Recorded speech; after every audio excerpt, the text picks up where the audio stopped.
No, seriously, I'm just kidding. Hi, my name's Rick Robinson. I am the general manager of KLRNradio.com. We are probably the largest independent podcast network that you've never heard of. We have a little bit of everything, and by that, what I mean to tell you is we have news, pop culture, special events, conspiratainment, true crime, mental health shows, drama productions, and pretty much everything in between. So if you're looking for a new podcast home to grab a little bit of everything that you love all in one place, come check us out. You can find us on X under @KLRNradio. You can find us on our Rumble and our YouTube channels under the same names. You can also find us at KLRNradio.com and pretty much every podcast catcher known to man. So again, feel free to come check us out anytime you like at KLRNradio. Remember when entertainment was actually entertaining? When comedy was about being funny, movies were about telling great stories, and you didn't need a political lecture every time you hit play. Great entertainment still exists, it's just getting harder to find. Even the biggest streaming platforms leave audiences disappointed. That's why there's Studio TST, pure entertainment, real comedy, independent films, bold creators, movies, comedy, music, and more, and the home of fearless sketch comedy. That show tonight, entertainment the way you want it. Funny, creative, unapologetic, and agenda-free. Studio TST, the future of entertainment starts here. Join Studio TST today for just $5 a month. Hi, everyone. This is JJ, the co-founder of Good Pods. If you haven't heard of it yet, Good Pods is like Goodreads or Instagram, but for podcasts. It's new, it's social, it's different, and it's growing really fast. There are more than 2 million podcasts, and we know that it is impossible to figure out what to listen to. On Good Pods, you follow your friends and podcasters to see what they like. That is the #1 way to discover new shows and episodes. You can find Good Pods on the web or download the app. Happy listening. KLRN Radio has advertising rates available. We have rates to fit almost any budget. Contact us at advertising@klrnradio.com.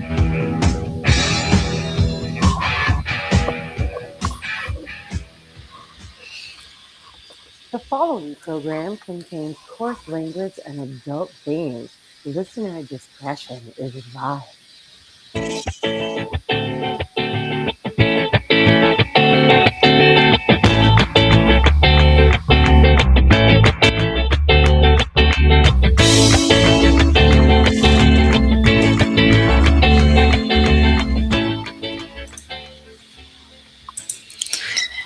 And welcome everyone to another episode of He Said, She Said. I am one of your hosts for the evening, Aggie, and with me is the very awesome Rowdy Rick. How are you doing this evening?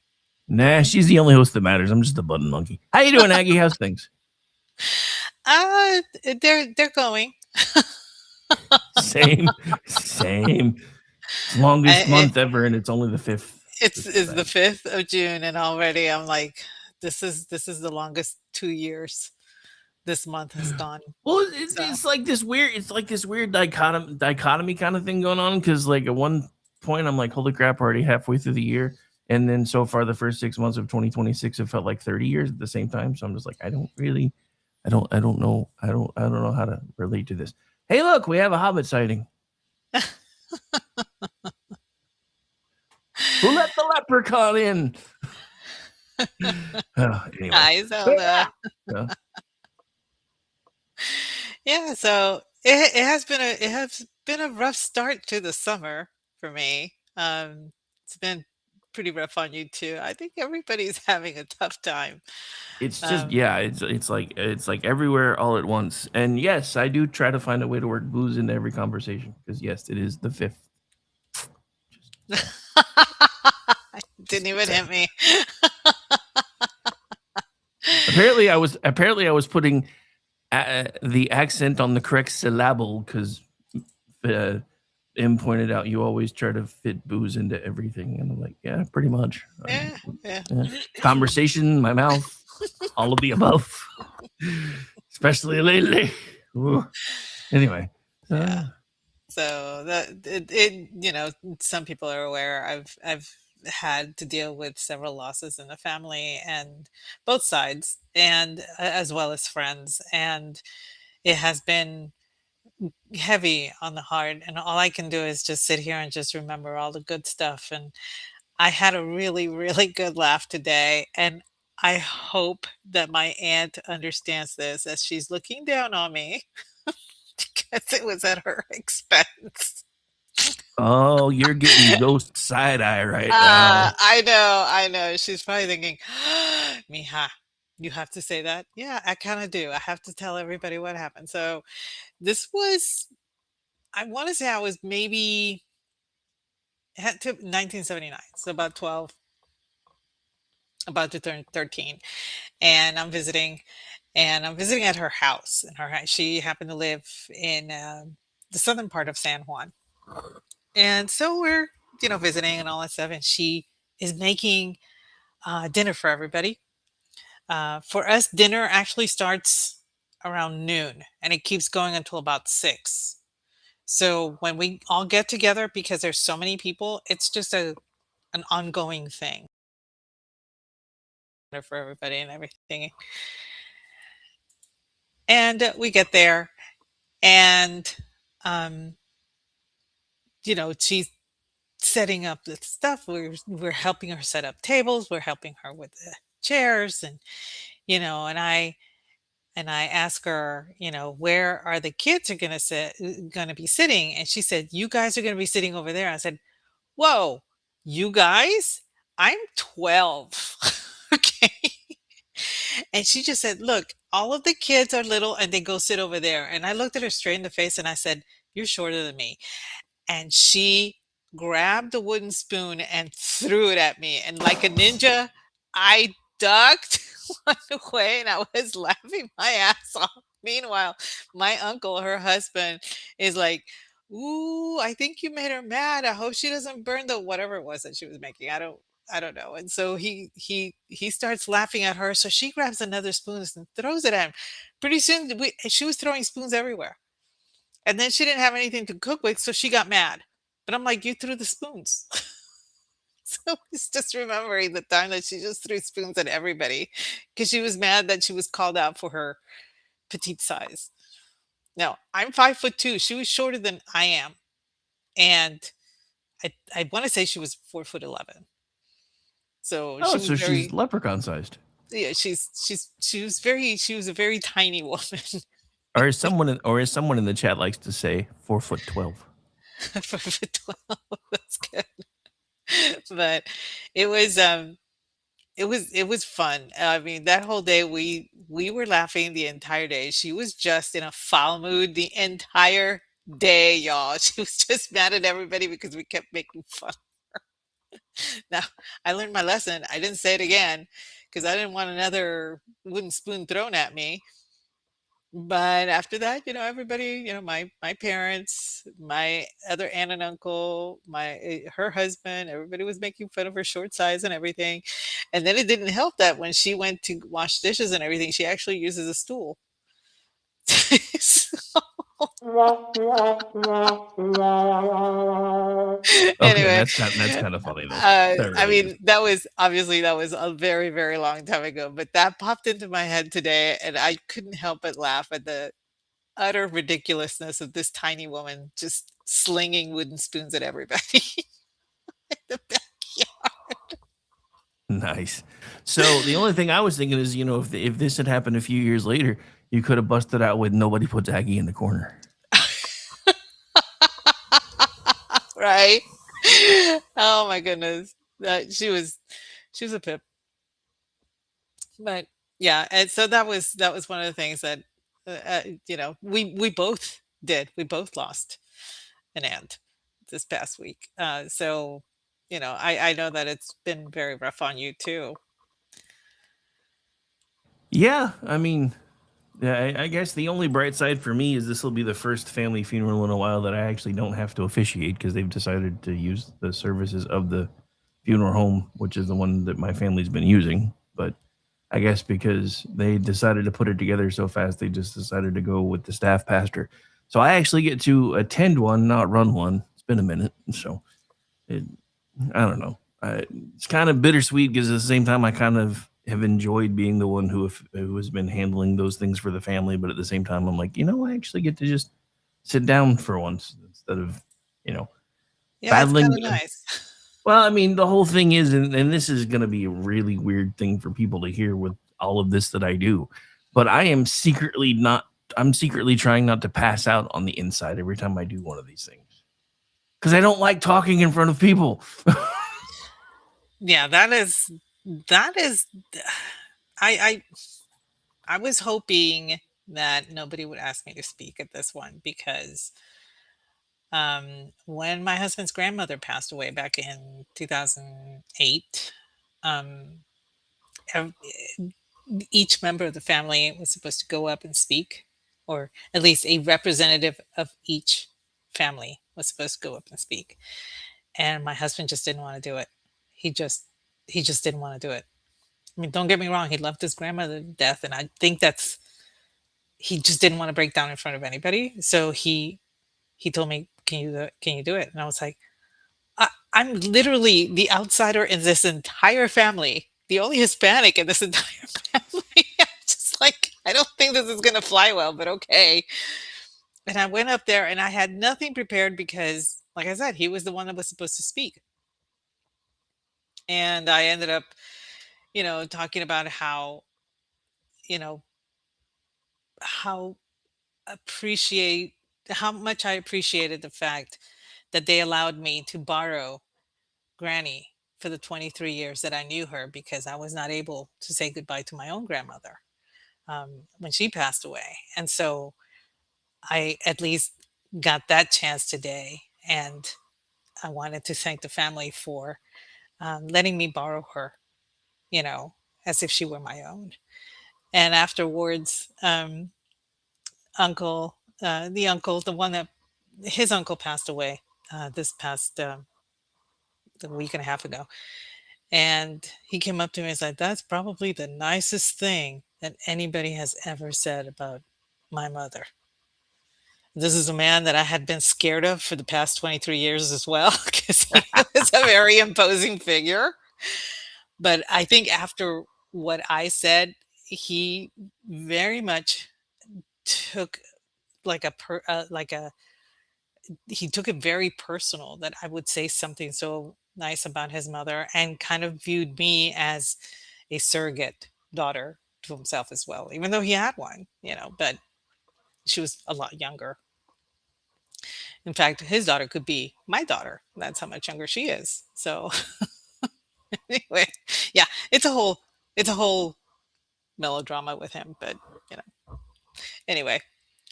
But yeah, it has been a little rough. Still trying to, Yeah, yeah, So yeah. anyway, I thought that today we would talk about staycation because I have no plans on going anywhere now. Well, I mean, who wants to travel anywhere when you're afraid if you go to a restaurant you're going to get mobbed by a bunch of kids and have tables and stuff thrown at you, especially if it's an area you don't Yeah, already know. I I mean that. I mean, the most I travel anymore is usually, like the next Saturday I'm going out to Lake Eufaula for one of my grandkids' birthday parties. That's probably going to be the extent of my travel for a while because everything is nuts, and I don't want to subject myself to it. well, yeah, gas is not exactly cheap right now. Um, Staying in a hotel for long periods of time. I, I, I love to go to a hotel. Don't get me wrong. I love the thought of luxuriating and having somebody having room service or anything. That never happens. I never stay in a hotel that has room service, first of all, or even a cafeteria adjoining it. So I don't even get that. But the thought is very attractive to a lot of people. And then I started thinking, do I really want to go through that this year? Do I want to do something like that? Cruises are completely out because either you go on a carnival cruise and you risk a flash mob beating you to death, or you go to another one and you risk hantavirus, or you go to another one and you risk some other kind of virus. I don't want to deal with that.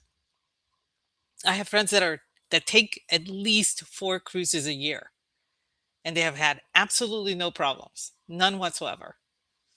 And they keep telling Well, me, yeah, "Oh, but you need to go, you need to well, go," and I'm like, that's because they take 4 cruises a year, so their immune system's like Rocky "It's fucking Balboa. pretty much it's like really way up high, right?" But it's not something that interests me. My sister actually wanted to take all of the sisters and my mom on a cruise, a Mediterranean cruise, a few years ago, and we all got excited for it and everything. And then she asked for suggestions of the stops, where we should go and all that stuff. And I said, well, I'll be honest, I loved going to Crete. Crete is the Texas of Greece. And as such, it's very much they believe they're their own republic. They're more conservative over there. They tend to be they're very cool with Americans and everything. So I was telling her that, and then my sister piped up and says, "Oh, then we should do something in Italy because she lived in Italy, so she got to do the whole boot, all the way around."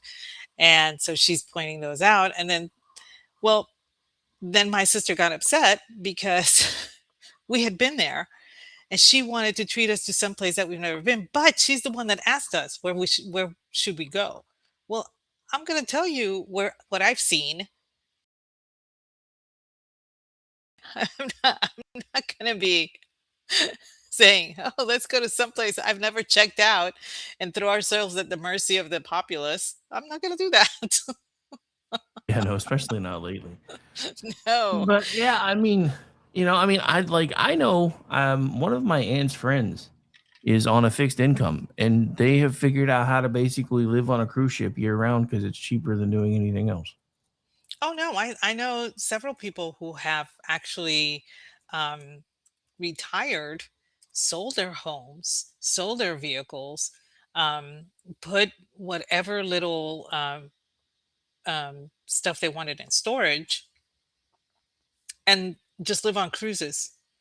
That's all they do because it's less expensive to be on a cruise and an all-inclusive cruise all over the world. And actually, my youngest daughter's future in-laws are seriously thinking about doing that, and I'm like, that sounds great for you, but not me. I like my house. Yeah, for those folks like coronavirus or hentavirus or whatever tries to hit and you start hearing we try to do what you hear. If he dies, he dies. Fuck. So, a lot of people are like, "Oh no, you should do all this stuff," but no, I'm quite okay now. A lot of people have seen some of the pictures of my lake, some of the pictures of the grounds and everything, and they understand why I would want to stay home. I literally live in a vacation home. I mean, everybody that comes here, they feel like they're on vacation. I've had several Twitter friends that have come, family members, friends, and everything. And um, actually, one of my friends' daughters is getting married, and she saw the the area. She's like, "I would love to get married there." And I'm like, "That'd be great, honey. Where are you?" And she's like, "Well, I live in Nebraska right now." I'm like, "It's a good bit of a drive." But for her, she said that it would look really neat if she could get married, on the dock or something. And I was like, yeah, absolutely, yeah, whatever. But the thing is, yes, a lot of people come here and they feel like they're on vacation, but I'm not on vacation because I'm taking care of the house, I'm cooking for my guests, I'm doing this, I'm doing that, and everything. But when everything is quiet and it's just me and my husband and everything, then it can feel like a vacation. And then I started thinking, I should enjoy being outside more. I should enjoy walking through the woods more. I should start enjoying all of those little things that I keep telling myself, well, it's here, so I'll do it some other time. And so that's why I decided, this year I'm just going to stay home, stay nearby, stay here, do stuff here on the grounds or nearby. And I started thinking, the most fun things that I've done while not being on vacation, but still being a vacation, which is I guess they call it a staycation because you're staying home. Oh yeah, I mean, no, I mean, other than in 2019 when we went to Padre, all I've ever really done is staycations because I was always working, always raising kids, and now it's like now that I really could, start doing things like that. Now every dime I make is sunk into making sure that we have food, shelter, clothing, all that fun stuff. Because we're still trying to pull ourselves out of the recession that we were under the last guy, even though they changed the definition of a recession so we wouldn't know we were in one. Bastards. I do have to say, yeah, I am totally there with you, MD, doing the River Seine. I did that one. I did the Rhone, the Rhine, um, the Danube. I did river cruises, and those were very comfortable, and those were really really nice, especially that the everything faced on the outside. The doors were not facing towards the inside of the ship; they're facing on the outside because you get, you know, and so that was really nice. And they were not as expensive as I thought they would be. They were not Viking, and they were smaller, but they were a lot nicer because you're on a river and it's not choppy seas, that can cause a lot of seasickness, like I'm prone to getting. So, my next one, if and when I get out of the house and go on a vacation, I was thinking about going up the Mississippi River because that to me has been the whole, the Huckleberry Finn, the Tom Sawyer, the whole Mark Twain, all of that has always been in my head as being an adventure that I really want to experience. So that would be if I take a cruise, that's gonna be it. But I'm not going out to sea. Forget it. I just can't. I just Well, can't. it's because you grew up watching Gilligan's Island. You know what happens when you go out to I know sea. what happens. I've seen the movie. It doesn't end well. I mean, we grew up watching Gilligan's Island, Poseidon. Oh yeah, those are Yeah. fun times. So Although it's funny because Gilligan's Island wouldn't have survived today because everybody's so like figuring out premises for shows. And they're like, well, the max speed for that thing was only like 26 knots. So it was really only about 60 some odd miles away from shore, wherever the hell it was. yeah, somebody did all of the math. They said those idiots would probably stay in the Hawaiian island chain. Just don't They're just on one of the little tiny islands thinking they're like separated from civilization. And really, there's civilization 2 miles away or something. But yeah. Yeah.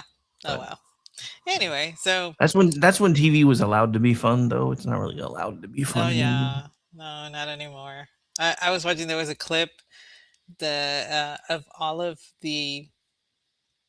I don't know what it was. It was I want to say it was Dick Clark or some late night TV host or something, but they actually had a reunion of all of the cast members while they were all still alive, and I was just like, did Alan Hale ever age?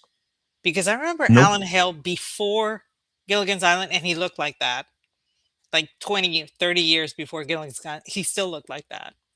Well, that's because nobody ever found the portrait he had hiding in his attic. I guess not. I mean, if you've seen like who was it, Patrick Stewart, and there was somebody else that VC and I were talking about the other day, who like overnight just went from looking like he was maybe 50 to 60 years old to 120. I'm like, yeah, their portraits have been found. I Well, I almost think forget that Patrick reference. Stewart looked He's the so much same, happening. when he did Excalibur all the way to now. He still looks You can see his age now. Um, he looks he almost kind of from the side profile now he looks like the perverted guy from Family Guy, the old dude. Oi, okay. Yeah, yeah, you can tell now. You can tell now. But somebody burned his portrait. That's a possibility. So, my friend, what plans do you have for a staycation? I mean, honestly, most of the time my staycations just involve not working and trying to catch up on sleep. But like I said, That's we're gonna fair. go out to the lake next weekend and hang out for a couple of days. which isn't really a staycation because it's like 120 miles away, but it's still in state, so I still kind of count that. But Oh, that's a day trip. So yeah, that's a yeah, staycation. Yeah, yeah, a but totally staycation. well, I say we're gonna stay a couple of days, but we're not really gonna be able to because I have things to come back and do here. But we're gonna go out to Eufaula for the day, at least for the early part of the day, because my son, who's moved to even further out into BFE as I have, called me the other day. He's like, "Are you coming to youngest son's birthday party?" And I'm like, "I was planning on it. When is it?" And he's like, "Next Saturday." "Where are you having it?" "Lake Eufaula." Uh, He's like, "But we're starting early." I'm like, "Oh, so you mean I got to get in the car?" "Yeah, I mean I got to be in the vehicle by 8 in the morning to be there on time." "Gee, thanks. Appreciate that." He's like, "Oh, it's gonna be so hot later, and I don't really want to be out there that late." And I'm like, "Well, since I'm driving 90 minutes each way, I don't really want to be out there that late either." So I kind of understand. Oh well. No, I have one plan to make my staycation a little more interesting. And I know this is gonna raise some eyebrows, but I have always wanted an outdoor tub. I wanted a dipping pool, but I didn't know where to put the dipping pool because my house is on a slope. So I would have to have something leveled out and then have the dipping pool put in. No, too much trouble. So the next thing I decided was like, I just want to be able to sit in nice, cool water and look at my lake. That's pretty much all I want to do. I don't want to be in the lake, people. I don't want to be in the lake. Why? Because I have several species of turtles and fish and snakes in the lake. And that's their lake. I like to look at the lake. I don't want to be in the lake. So on the lookout and I have a friend working to see if she can get it from the salvage for a clawfoot tub that I can actually repair and resurface.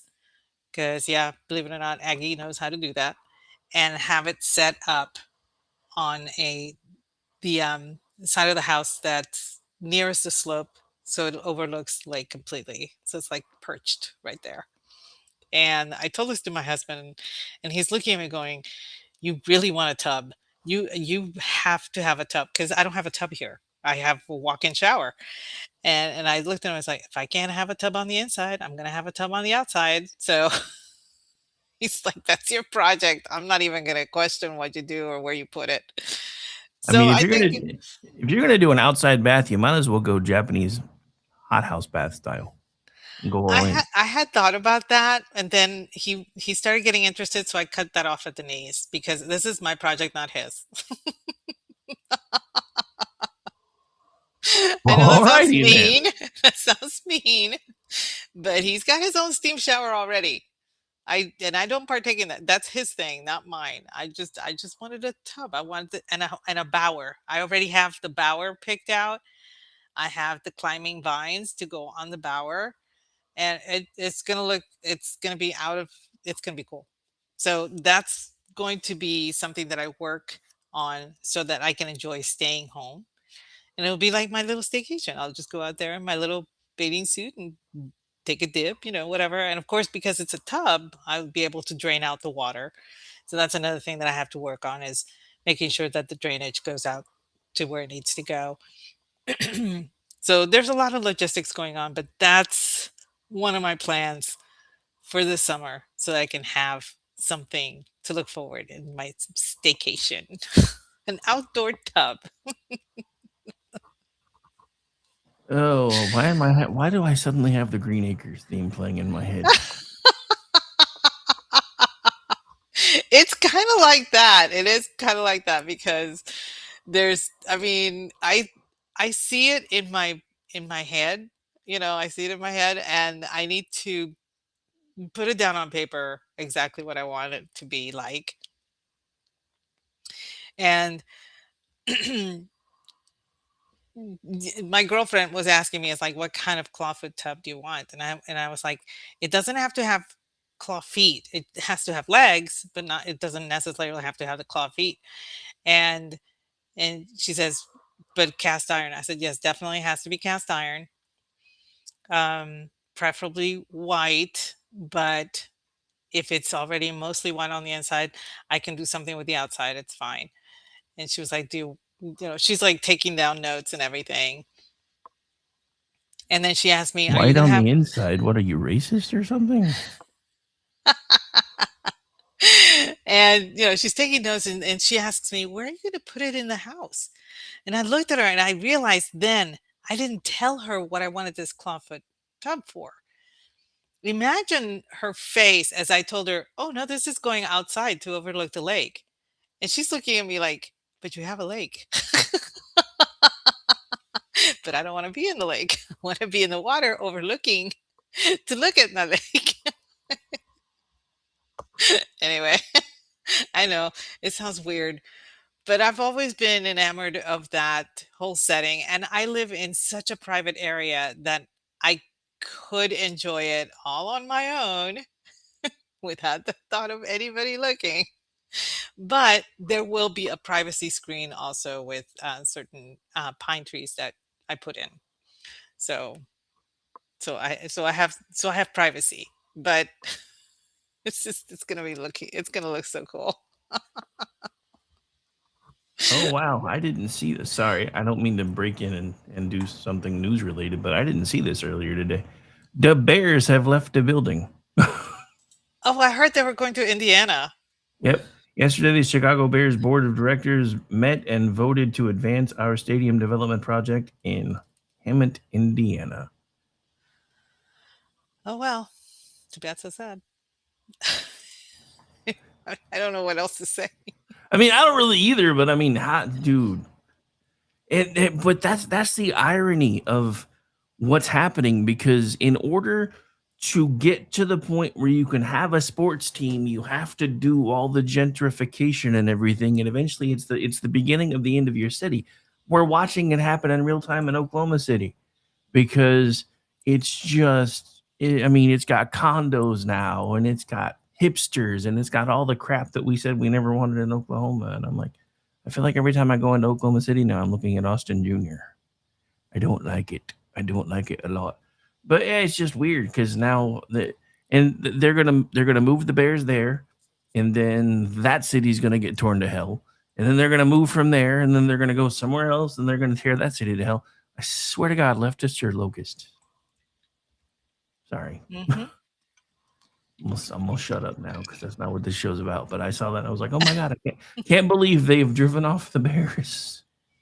And they're Well, gonna act like it's not their fault. I was not surprised. I saw it kind of written on the wall, and I was like, well, eventually, several high, um, I want to say hedge fund people have moved out of Chicago.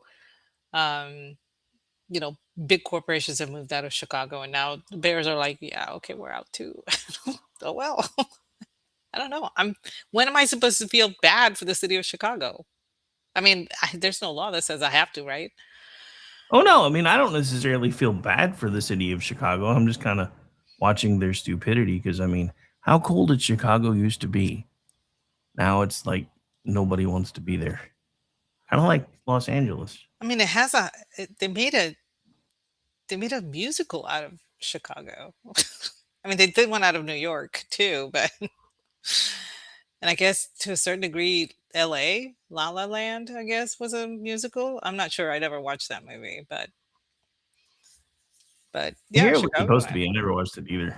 But, But anyway, but so and I decided while I'm working on that project, I need to teach myself several things because idle hands are the devil's playground. Isn't that the way it goes? workshop, but close. Workshop? Okay. I just I remember one of the things that my mom taught me when I was little was crocheting. And she used to sit and watch The Price is Right and make a doily during the whole I mean in 1 hour she would have a doily made. And for the life of me, I didn't understand this magic. I mean, I had seen spiders do stuff like this, but I didn't understand. So my mom taught me how to do crochet once, and I did a doily and it was really pretty and everything. And then I just stopped. And I haven't picked it up in about 45 years, I think. No, wait, doing math. Yeah, 45 years. And so I've told myself, you know what? I need to get back into it and start doing this kind of thing. My daughter crochets, my sister in law crochets, and I thought that it would be something nice that I could share in common with them. And, when we get together, just take out the little balls of yarn and start crocheting, while we're yapping about family matters or whatever. It's just a very soothing thing, in my opinion. I have needle arts, down pat, but I need to pick that one back up. So that's something else that I'm going to be doing for my staycation is learning a new hobby because I don't have enough, apparently. I don't have enough hobbies. You? Not enough hobbies? Nah, I mean, you've always got room for one more. But anyway, back to that Family Matters thing. Did I do that? Sorry, had to be done. Yeah. No, excuse me. A lot of people are forced to have a staycation because they're short on funds. They can't afford a long time off from work. They, for whatever reason. And I I saw this with my daughter. She just had a baby back in February, as y'all know, and she's now out of the military, but her husband took paternity leave and now he had to go back to work. So they don't have a lot of time built up or anything. And she had called me and she asked me for suggestions on what they can do because now they have a little bambina. So it's not like they can just go and hang out at a winery or whatever. And I told her, I said, there was one thing that I used to do with you kids all the time. We went to the state parks. And where we lived in the proximity of San Antonio, we had at least 5 or 6 state parks nearby. Plus, we could go to, if we drove a little farther, we could go to the wildlife refuge, either Aransas or down in Corpus, or if we're visiting my parents down, in very deep South Texas, there was always something like that going on that was completely inexpensive or free. And, I told her, I said, just pack a little picnic basket with, you know, your waters and your juice or whatever, your sodas, whatever it is that you want to drink. Pack cold cuts, pack grapes, pack anything that you can eat with your hands that you don't need cutlery for, and just pack the stuff for the baby, like you normally would and everything, and go. And she says, well, what do we do when we get there? I said, well, what did you do when you got there, whenever you were doing? And she's like, well, we were running around doing whatever we wanted to. I said, well, now you have a baby, so now you have to put her in her little stroller, but you can go walking. The hiking trails accommodate. A lot of the hiking trails now accommodate for strollers and for people in wheelchairs. So she hadn't even thought about doing something like that. But that is something that a lot of people should actually get back into doing because it is relatively inexpensive to go to a state park. The state parks are usually in really good, well kept condition. You do have the ability to go hiking. You have the ability to camp out if you want to stay overnight. There are campgrounds in some of the state parks, and it doesn't take much. I mean, what was that? A jug of wine, a loaf of bread, and thou. You know, basically, that's when my husband and I were dating. We would literally take French bread and um, cold cuts, cheeses, or whatever, and a bottle of wine. And we would go hiking all over the place and then come back and we would eat. And then we would walk again, for about an hour or whatever, and then we'd drive home.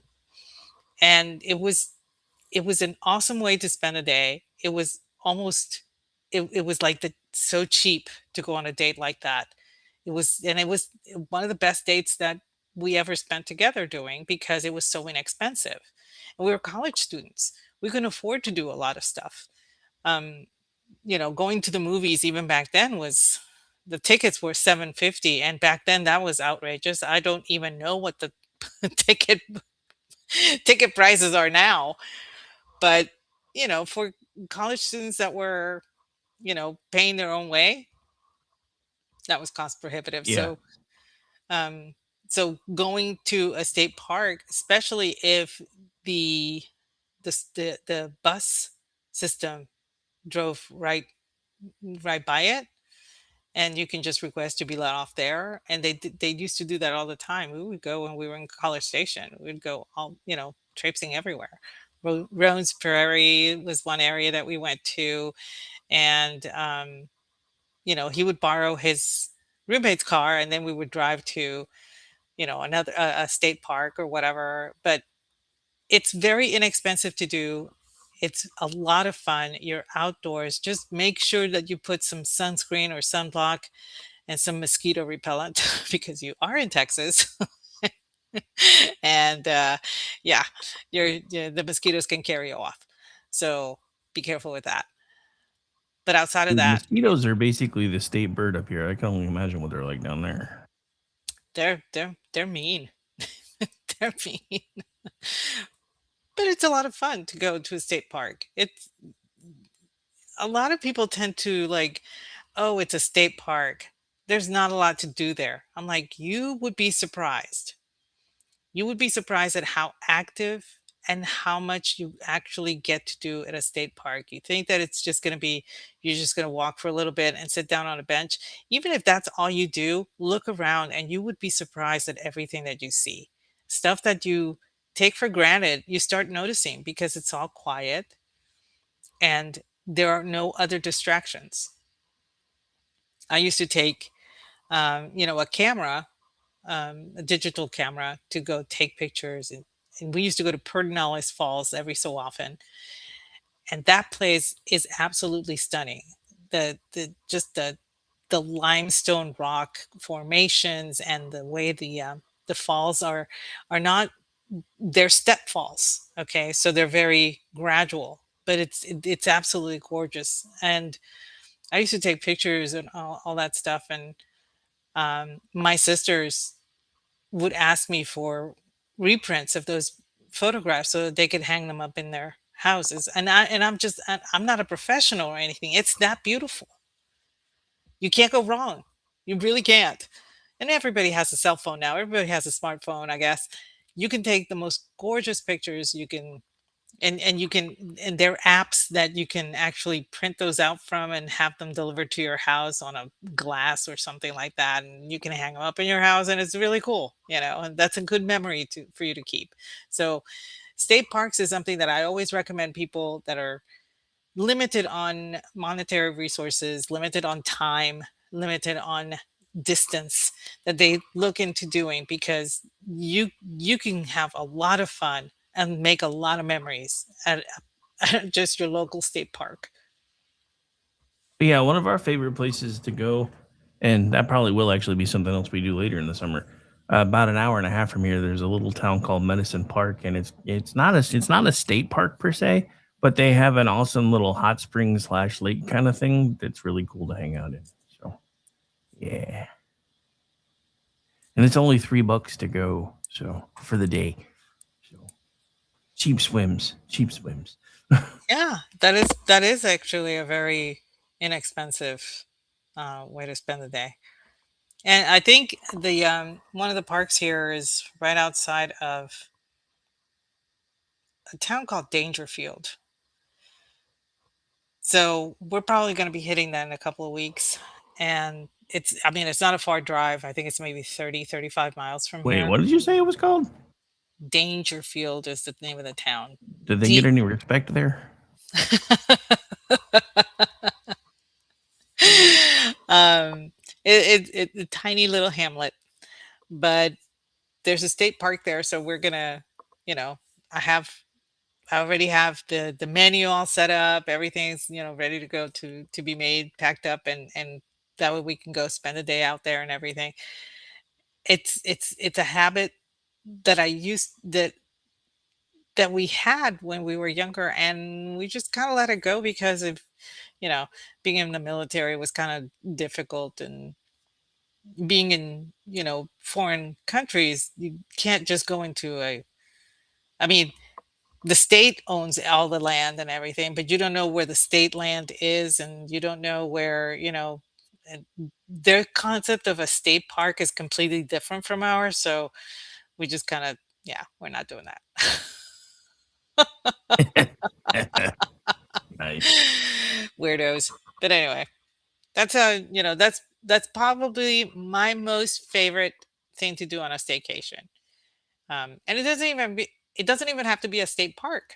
It can be a local recreational park, where you take the kids for the swings and everything. They have picnic tables there. One of my fondest memories when we first came to the States, this was back in 76. My dad, we could not afford to go any place. And so my dad would take us in the car about 10 miles down the road. And 10 miles down from where we lived was the highway, and we'd never seen a highway before. That was brand new to us. We had no idea that streets could be that big and that tall, right? And by tall, I mean it's an overpass. But for a 10-year-old, that was like a big deal, right? And there would be like a picnic area on the side of the road. And so we would pull over. Mom had summer sausage and Ritz crackers and a jug of, I don't know, Tang or something that she had made at home. And then the little Dixie cups that for the bathroom, and she would bring those because we were little, and so little cups, and we were all, oh, this is so cool. And so that's what we would do. And we would sit there at that picnic table and watch the cars go by. And let me tell you, when you come from BFE in Puerto Rico, where the streets are not even two, uh, uh, they're not one, it's just one lane, maybe lane and a half wide, and you're supposed to fit two cars in there. That this blows your mind. So I remember dad doing that almost every Sunday after church. We would do that, and it was the most fun just to sit there and watch all of these cars go by. Where we came from, we never got to see something like that. So, it depends on the perspective, and it's something that I encourage people to do is just change your perspective. Yeah, sure, it's just a little picnic area, but if you sit there and just watch the world go by, you'll be amazed at how zen that becomes. Yes, I still do it. Don't judge me. I, I mean, I'm judging you, but not for that. Just saying. I wouldn't be what I was judging you for.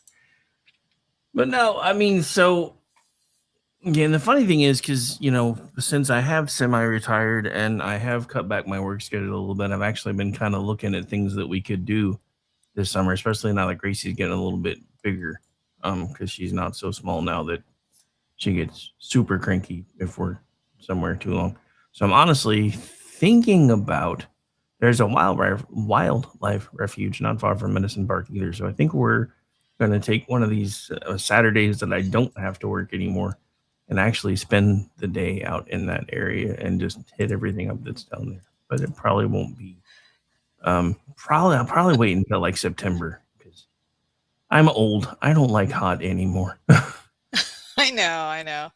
And I gotta give special props to friend of the chat, ex Brad. He's in there, and he's talking about the time that he came to visit me when I lived near San Antonio. I took him to all of the missions in San Antonio. There's not 57. It's close. But that's another thing that I love to do is take people to see monuments and see places of interest that may be small, but still, kind of cool. I mean, the little town that I live in, I think when Expert came to visit us here, I took him to see downtown. There was a little, like the depot, the original depot is still there, the train depot and everything. And it's shown in the marker about the Bowery because there had been a shootout or something there. And it's like, this is as metropolitan as this place gets. Nice. Yeah, Yeah. it's a tiny town, It's but a it's a teeny town right there with Teeny it's Tim.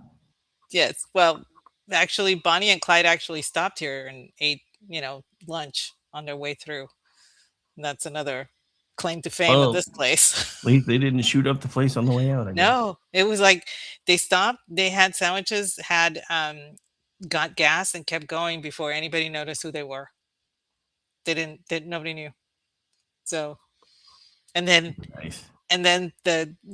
like an hour later, here comes like a police, or, like state police or something, and asking if they had seen these people, and the gas station person said, "Oh yeah, they just got gas. Why?" And they said, "That's Bonnie and Clyde." And I mean, everybody knew who Bonnie and Clyde were.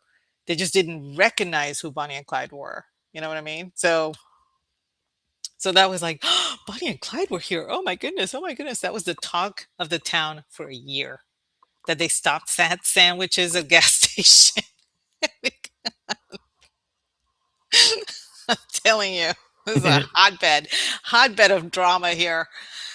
But anyway, so No, not drama. mm, yeah, little bit of drama.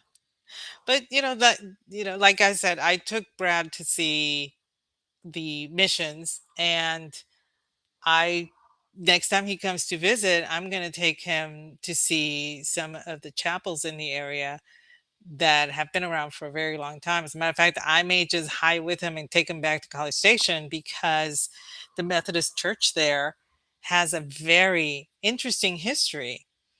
And so, and I'm not Methodist, but the church itself is fantastic. So maybe I'll do that.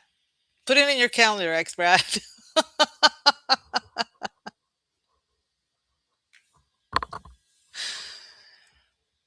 Oh, I just realized that Arbuckle Wilderness is still a thing too. We may take Gracie through there this summer. What's that? It's like a drive-through safari thing. One of my it's a good thing my mom and I don't talk anymore. She would hate that I'm about to say this.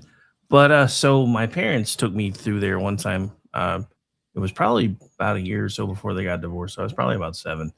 And it was the summer before everything blew up. So basically you drive through this area, and it's like basically you drive through, and there's animals that can come right up to your car and you can feed them. Well, it was a camel. That's right, it was a camel. There was a camel that decided it wanted all the food in the car. So it stuck its head in. Well, my dad managed to get, he pushed its head out and rolled up the window enough where they thought he couldn't get in anymore. That was before they realized how long a camel's tongue was. That was terrifying for my mom. Oh she was wow. getting she was getting a tongue bath from a camel who was trying to get all the food out of the bucket. I think there's a wildlife safari by Natural Bridge Caverns, which is in Garden Ridge, right north of San Antonio. And it used to be that the wildlife safari was owned by the same people that owned the Natural Bridge Caverns, and then there was a falling out or something, and so they sold it off. But the wildlife safari is still there. And it started with only like about 10 safari animals or something, and now they have, because they do rescues, and they take the older animals that zoos are loath to keep because of age, that kind of stuff. So it has grown quite a bit. And my sister was telling me that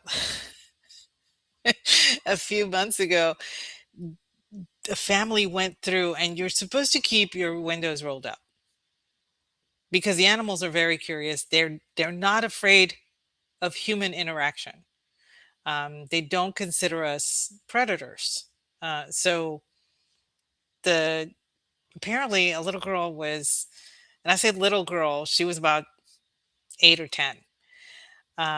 She thought the whatever it was, I want to say it was a giraffe, was being very inquisitive, blah blah blah blah. And so she wanted to say hi, and she kept waving, but the giraffe was not paying attention to her. She just, the giraffe was just like looking at the car and looking around and whatever, and she kept trying to wave it. And so she rolls down the window and she sticks her hand out, and to get her attention and everything. Well, the giraffe saw the hand waving and said, "Oh, they want to be friends." And so the giraffe approached and stuck her head inside the vehicle. The dad decides to freak out, and instead of actually stopping the vehicle, complete, like, because they were in a kind of like 5 mile an hour or something like that, not going very fast, idling. Um, he decides to actually punch it, and the giraffe is still in the car. It's it's still in there. So the giraffe starts running with them. The giraffe is getting mad because she doesn't want to run. So the giraffe is like going insane inside the car. The little girl is screaming.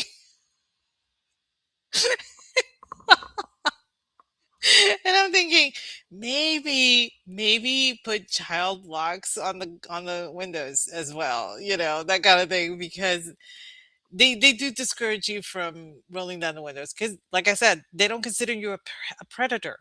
They consider you possibly bringing them food, because that's how they get their food. They see a human being bringing the food. So if they see a human being, they think that you have food. I just wish I could have seen that. I just want to hear the screaming. It didn't last long. I mean, it was like 5 seconds of him, like, trying to get away from it, and then he finally just slammed the brakes, and everything, and then tried to shoo it out. And the giraffe was like, you know, really going insane and everything. She finally stuck her head out and, just kind of reared her legs and hit the car with her legs and then left, or something to that effect. And so the dad was upset that the vehicle was damaged by the giraffe. But the first thing that you are told as you come up is they are not responsible for any damages incurred in the vehicle for anything that you may have done to encourage the animals to do, which is why they tell you keep the windows up. I don't know how that's going to play out, but it sounds Yeah, interesting. that seems interesting.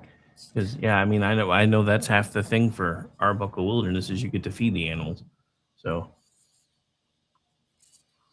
oh wow, I was wondering what was going to happen there. So I got curious because I was kind of scrolling through checking the numbers, and I saw this thing and it says she was proud of mounting her TV herself until she switched it on.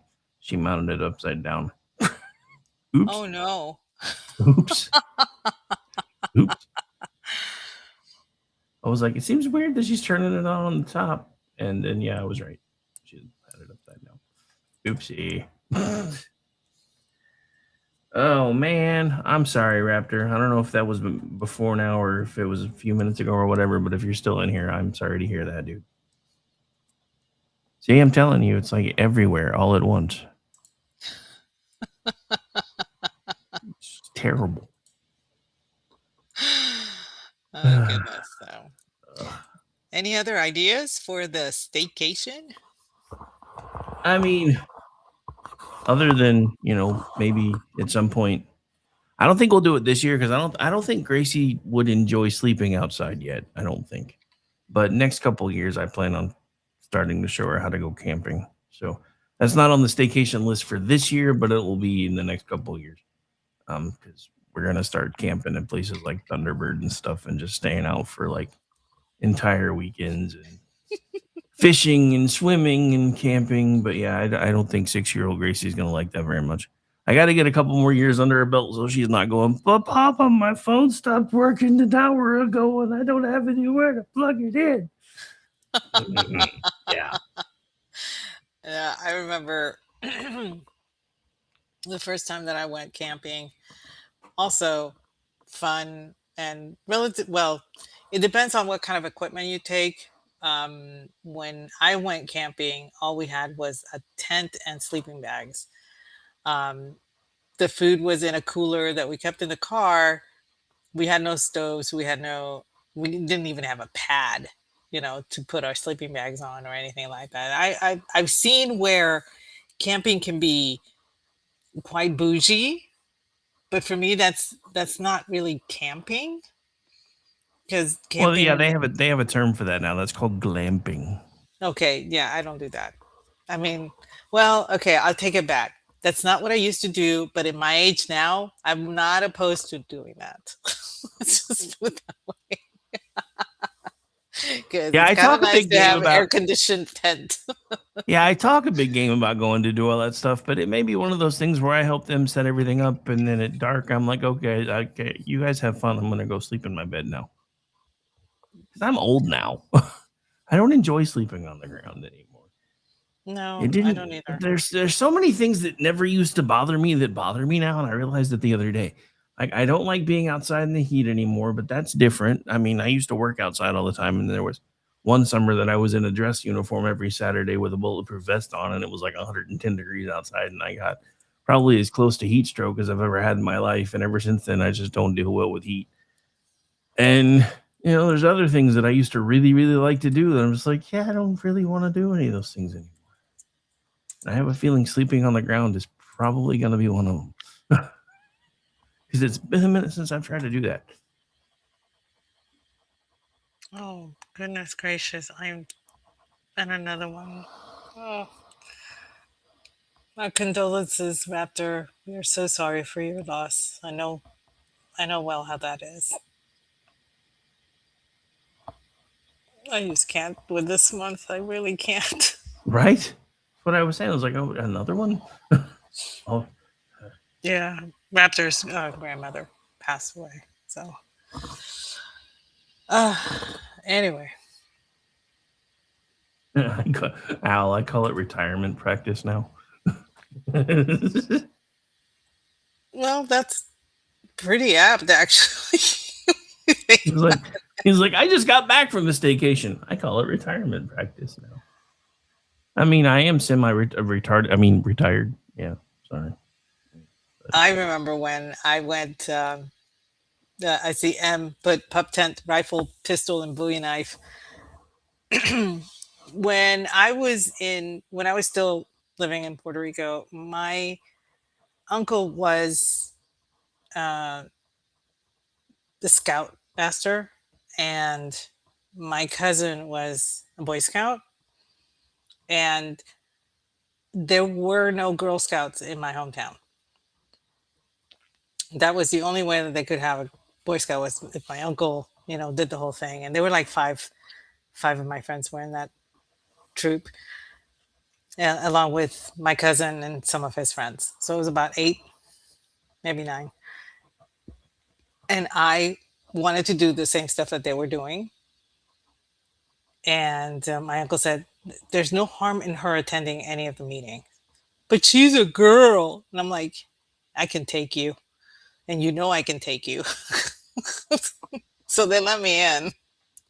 And one of the things that we had to do was, um, with a map, a compass, and a um, pen, basically a penknife, we had to find all of these markers throughout, um, well, basically a side of the mountain where we were at. And we were, we couldn't go out at the same time. It had to be one by one. So every 5 minutes, one of us would go. And the point was um, they were people that were timing us and everything. And we had to find all these markers and all this stuff, right? And the all of the guys were very sure that they were going to have to come rescue me. I was the one that finished with the shortest time. And my cousin could not figure out how it was that this girl managed to do it. And I looked at them straight in the face and I said, if you read the booklet, it told you exactly what to do. And that's all I did. Well, the guys being guys, they didn't read the booklet. They knew better. Two of them got lost. One of them had to be rescued. We don't read directions. Come on. You don't read directions. But every time that I think about going camping and all that stuff, because that's how, we would go camping, is just with a tent and a little sleeping bag and everything. And, but I remember the knife because, I, I, I luckily did not have to use it for any reason. But one of the camping trips that we did take with all of the scouts and everything, I ended up using the knife, but I didn't take the penknife. I took my dad's knife, which was a lot bigger. And when my uncle saw me handling that knife, he was like, this girl's going to go far.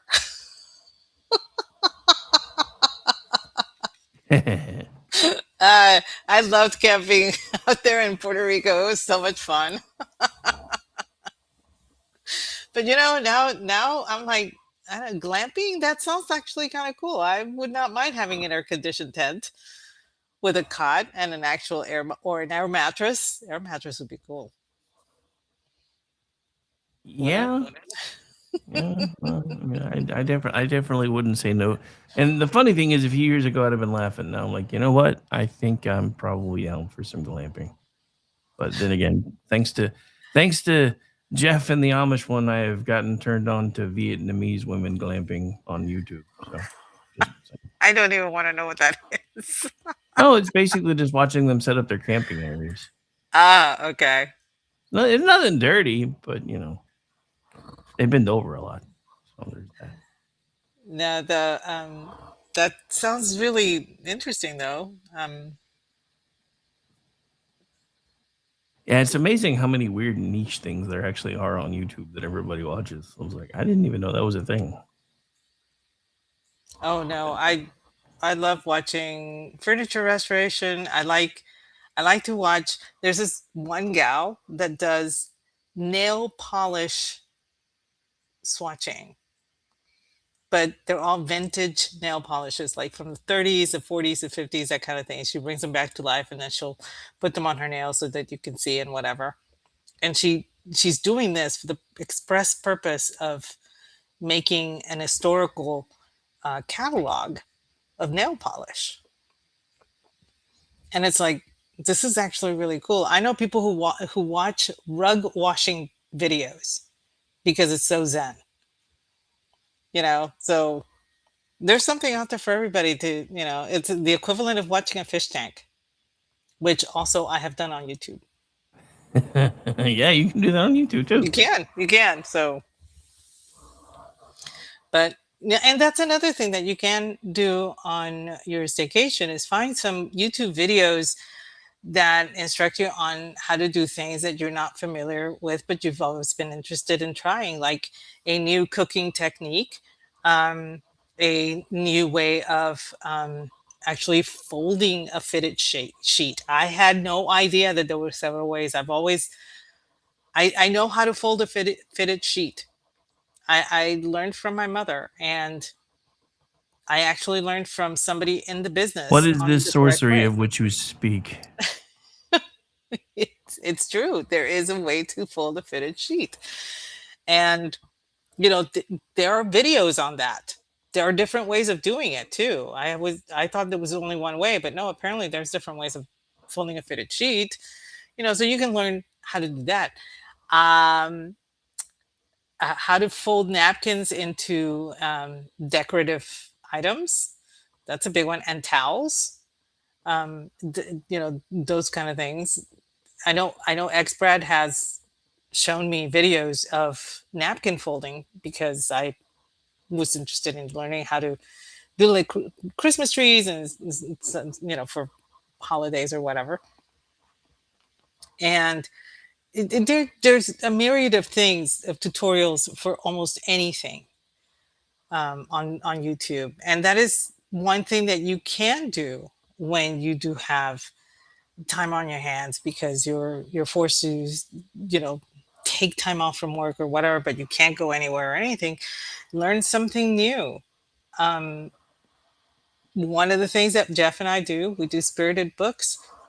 We actually review books that we wouldn't read normally. They're kind of like not something I would pick up, and we all know how that has been really really bad or has been really really good. So I'm never gonna live that down. But just doing different things, learning a different hobby, things that is a constructive way of using your downtime or using your off time from work. If you can't go anywhere, you would be amazed at how it sucks you in and you become mesmerized by learning a new thing. Making a better paper airplane, any of those things would be kind of a fun thing to do if you've never done it before. Could be. I'm still curious to find out what witchcraft it takes to be able to fold a fitted sheet because You're still pretty there. pretty sure there's magic and spells involved there. I'm just saying. Well, I when my mom was here, I was folding a fitted sheet and she looked at me and says, "You're doing it wrong." And I said, "No, I'm doing it differently, Mom." And she looks at me. I said, "Okay, I'm sorry." And I put it back and I folded it the way she taught me because I didn't want her mad at me. And yeah, after she left, I went back to folding it the way I like folding it, which is slightly different than the way she folds it. But I I don't fold her clothes because she's persnickety about that, and if she starts folding my clothes, she'll fold them her way. She's not going to fold them the way I like it. And personally speaking, if I don't have to fold my clothes, I don't care how they're folded. I'm happy. But my sister's not that way. So my mom doesn't do anything at her house. Nice. No. Yeah, I was like, because I know your dad used to occasionally tune in. I'm like, I wonder if Aggie's phone's Yeah. about to ring. Why are you talking about me on your show? No, my mom heard me one time. And of course, I had the headphones on, so she didn't know what I was talking about. But she has a habit of coming in and kissing me goodnight when she goes to bed. And then it just happened to be that I was on a podcast with Brad when this happened. So she's talking to me in Spanish. I'm talking to her in Spanish. Brad is like totally lost. He doesn't know what's going on. He thought I was having a stroke. And then I had to apologize and I'm sorry. My mom came in to kiss me goodnight. I was talking to her for a minute. So after that, I told her, and she asked me what we were talking about. And of course, because it is the political podcast, I told her, and she just goes off because my mom is pretty right wing. So that kept her, entertained for a while. And so she has listened to a couple of my podcasts. If she asks me to, I'll pull one up and she'll listen to it for about 15-20 minutes and then she'll be done. But it's kind of funny.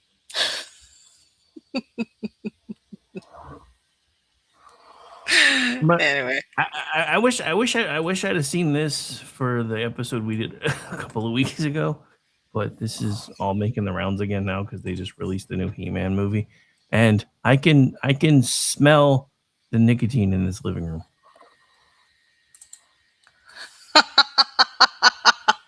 And my grandma had that exact couch when I was a kid, and I have seen that couch in many, that and looks the like my paneling, parents' TV. and the paneling. Let's not, the paneling in the back is actually pretty cool. But yeah, that Making a kid that comeback. kid was that kid was the boss of the block if he had one of those things because yeah, everybody wanted to play it. Everybody wanted Castle Grayskull. Everyone wanted Castle Grayskull, and I mean, and I kid you not, I'm talking about when I was in high school. My high school guy friends wanted the Castle Grayskull.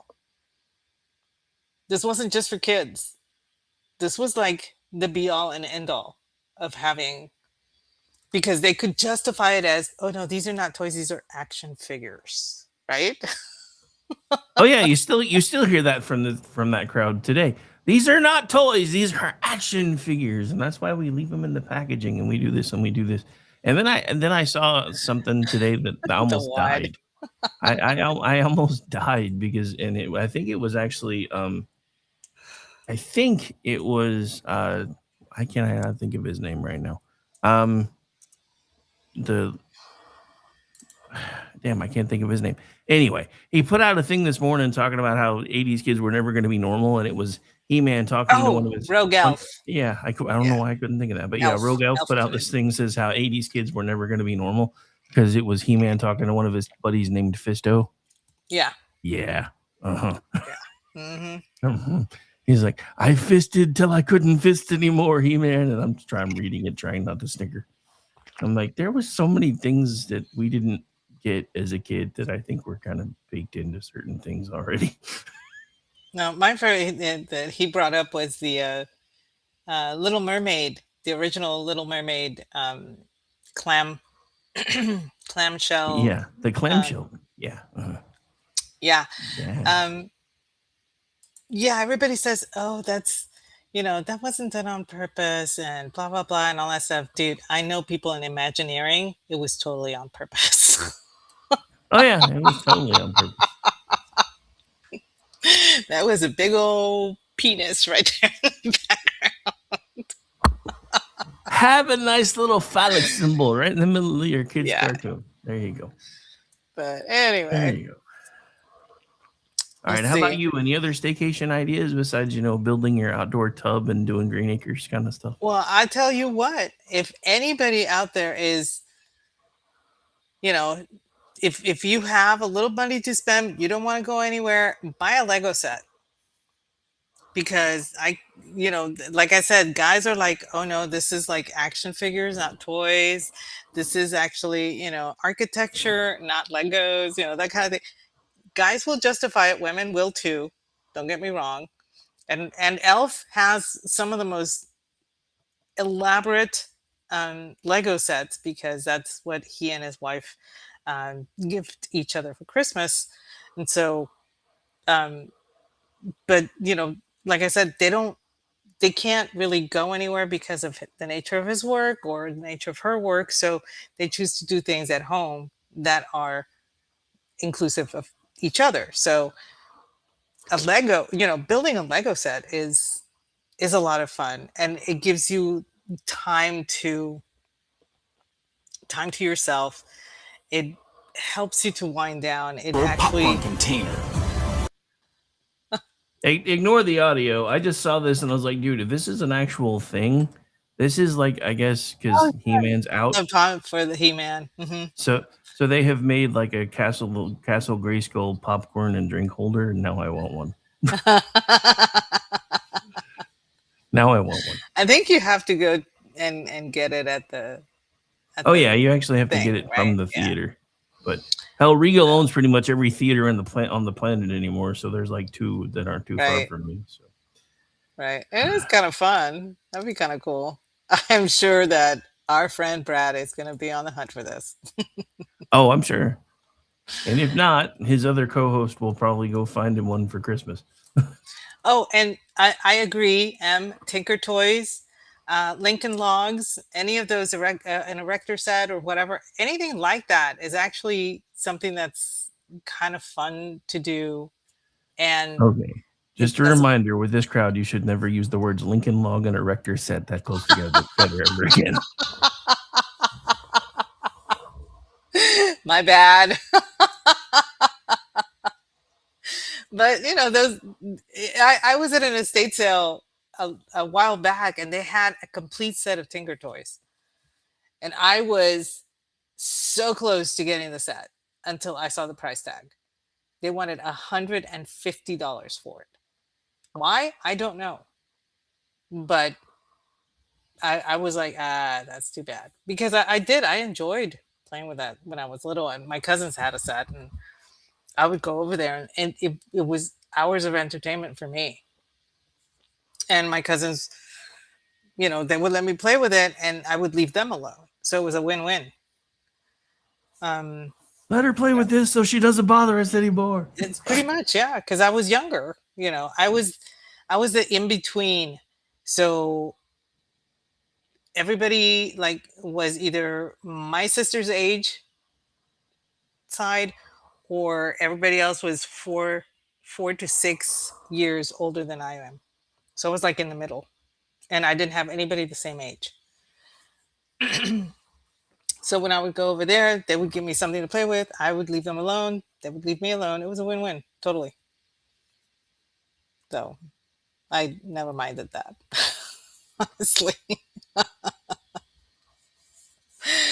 But yeah, a building a model would be something else that's very time consuming, but it's exacting, and it kind of gives you a purpose. It gives you a certain, I guess, calmness, because you're concentrated on something, so your anxiety levels go down and everything. So it's kind of like having a vacation where you're unwinding. You're just building a car, or building a spaceship, or building a plane, that kind of thing. So, but having a staycation is not as bad as some people at first thought it was. Everybody has this concept of a vacation being an escape, but you don't have to escape your home in order to escape the anxiety, escape the stress. You just have to learn to look at it in a different way. That's the way I look at it. Oh yeah, no, seriously. But yeah, no. So, you remember the guy with the bit when we were younger? You've been here for an hour. You go now. There's a Florida man who decided to up his game. He actually had the police called on him after hanging out in Golden Corral and eating continuously for 9 hours. 9 hours? Yeah. He said, "All you can eat got no clock, bitch. And I already paid." Well, isn't that the rule? You What? pay once and it's all you can eat.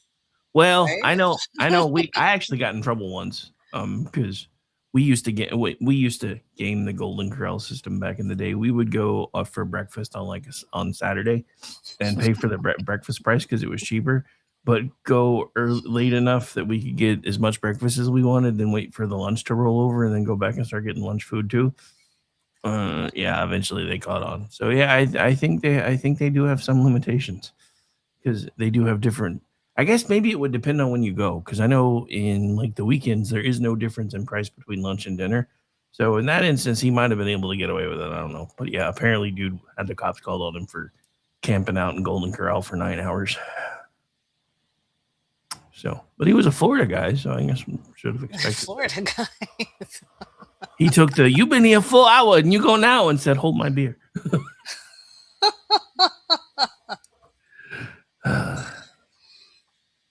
Well, it's almost 9 o'clock. I don't know if you have more to add, or Nah, not really. I mean, like I said, most of my staycations, especially lately, have just been trying to catch up on sleep. But now that Gracie's getting a little bit bigger, I do plan on starting to plan out some stuff. She's been. I mean, she's finally big enough now where she's interested in going to do things that don't involve just, "Can we go to the water park, Papa?" No, we just went yesterday. I won't go again. We just went yesterday. But yeah, so no, I think again, I think everybody around the country is figuring out the art of staycation this year because everybody's afraid to go anywhere. Because hell, you in America now you can't even go into a Chipotle without risking some sort of sharks and jets fight. Yeah, that's true too. You're you're at the mercy of whatever, the Crips and the Bloods or the Sharks and the Jets or the I don't know anymore.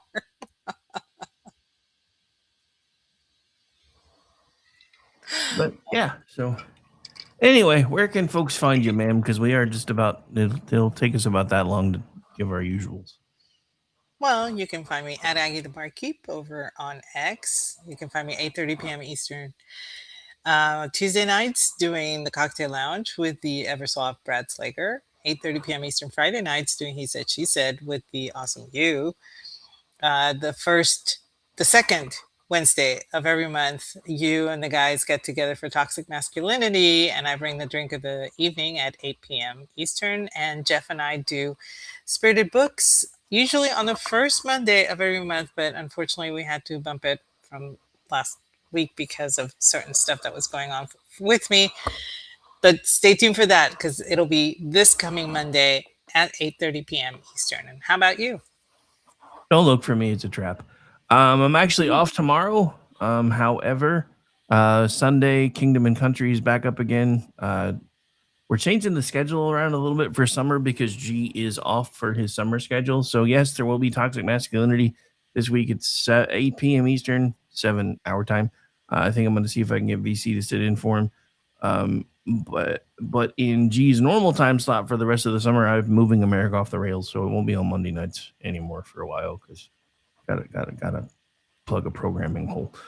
So that's moving to Wednesday nights at 8, unless it's Kingdom and Country on the off weeks. I usually just do an extended one on that because it's weird to go, let's do Kingdom and Country and then go straight into America Off the Rails and it's still me. Yeah, no. So there's that. And then I don't know when Jen and Rick's coming back because Bug keeps winning in baseball tournaments. Yes, he does. So we may not do that show again until sometime in the fall. But that's cool because he's out kicking ass and taking names. So not surprising since his parents are from Krypton and stuff. But anyway. But yeah, so don't know when that one's coming back, but we'll see. Other than that, just check the schedule.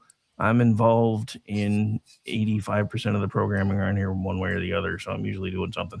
And you can find me on X at RowdyRick73. You can follow along with everything we do here on X, Facebook, and YouTube at KLR Radio. Rumble, we're there too, and you can find us by searching America's Podcast Network because for some reason they didn't like KLR and Radio. Also, starting to pitch this one a little bit more because X is doing more and more things to tick me off. So if you haven't checked out Pickaxe Social yet, I encourage you to do so. It is free to set up an account over there. And they don't have algorithms. So you get to see the people that you follow and interact with, and there's nothing to get in your way over there. So might want to check that one out because everything I'm seeing from the place that I thought was going to make us all, be able to make money doing what we love is kind of turning into pay for play. And I don't like that. Yeah, it's been a little difficult. It's been a little weird. And every time I turn around, they're changing the algorithms again. Like I just found out YouTube's algorithms have changed again. I'm like, dude, it used to be they would change like once every 6 months or so, and it took you a week or so to figure it out. Now they're changing them every other month, sometimes every other couple of weeks. And it's just crazy. It's like, do you want people on your platforms or do you not? Because I really don't know which one that is anymore. But anyway, we're going to get out of here. You guys enjoy the rest of your Friday night. I am off tomorrow. However, I think there might be front porch forensics. I know they did one last week. I don't know if they're doing every other week again or if they're going back to every week. But Juxtaposition will be back next week, which was why I said I guess we won't be camping out in fall after all because I forgot I got to come back and do that. So yeah. Anyway. Okay. So. All right, that's it. I think that's everything. I think I've rambled sufficiently. You guys enjoy the rest of your Friday night. Thank you so much for hanging out with us. And take it from us because it seems like it's popping up all over the place. Hug your loved ones while you can because times are weird. Times are weird, man. Good night, Bye, everyone. guys.